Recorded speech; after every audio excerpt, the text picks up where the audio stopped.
जब मिले थे हम पहली बार, तुम करीब आए थे मेरे। तुम्हें मैं अच्छी लगने लगी थी और मैं भी तुम्हें पसंद करने लगी थी। तब तुम्हें मेरे साथ वक्त बिताना अच्छा लगता था और मुझे भी तुमसे किया हर वादा सच्चा लगता था। घंटों घंटों फोन पर बातें किया करते थे तुम और मुझसे मिलने के बाद अक्सर लेट सोया करते थे तुम। हर बात पर तुम मेरे लिए केयर दिखाते थे। रूठ जाऊं मैं कभी तो तुम झट से मनाते थे।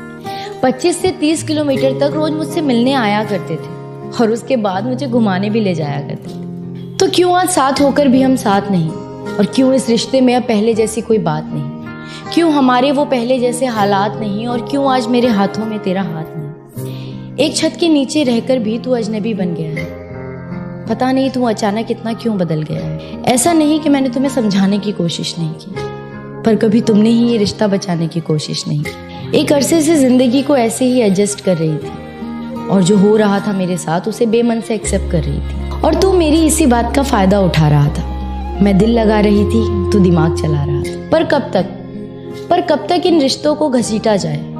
जहाँ चलना भी हो मुश्किल, वहाँ भला कैसे दौड़ा जाए?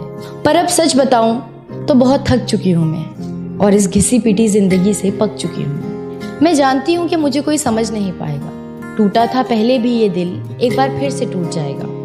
पर इस बार मैं खुद से एक वादा करूंगी, दूसरों से कम और खुद से प्यार ज्यादा करूंगी। मैं हंसती रहती हूँ अक्सर, इसलिए कोई जान नहीं पाता, और इस हंसी के पीछे का दर्द कोई पहचान नहीं पाता। अब किसी को इतना पास नहीं लाऊंगी मैं, अब किसी को इतना पास नहीं लाऊंगी मैं, और किसी को इतना खास नहीं बनाऊंगी मैं। और जरूरी नहीं कि जबरदस्ती रिश्तों को निभाया जाए, झूठी मुस्कुराहटों से बेमतलब सबको हंसाया जाए।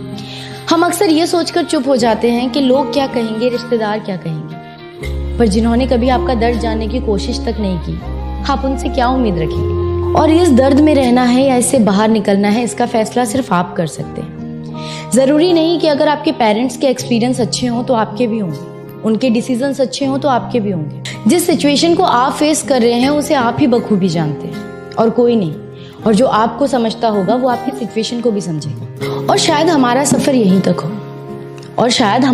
यहीं तक हो, ये सोचकर अच्छी मेमोरीज को अपनी डायरी में रखकर उस चैप्टर को बंद कर देना चाहिए। क्योंकि हो सकता है आपकी किताब में कहानी नहीं किस्से हो, और अगर आप चाहते हैं कहानी लिखना तो आपको अपनी कहानी का मेन हीरो खुद बनना होगा। क्योंकि अगर आप किसी और को अपनी कहानी का मेन हीरो बनाएंगे तो आपकी कहानी अधूरी रह सकती है, लेकिन अगर आप खुद अपनी कहानी का हीरो बनेंगे तो आपकी कहानी जरूर मुकम्मल होगी।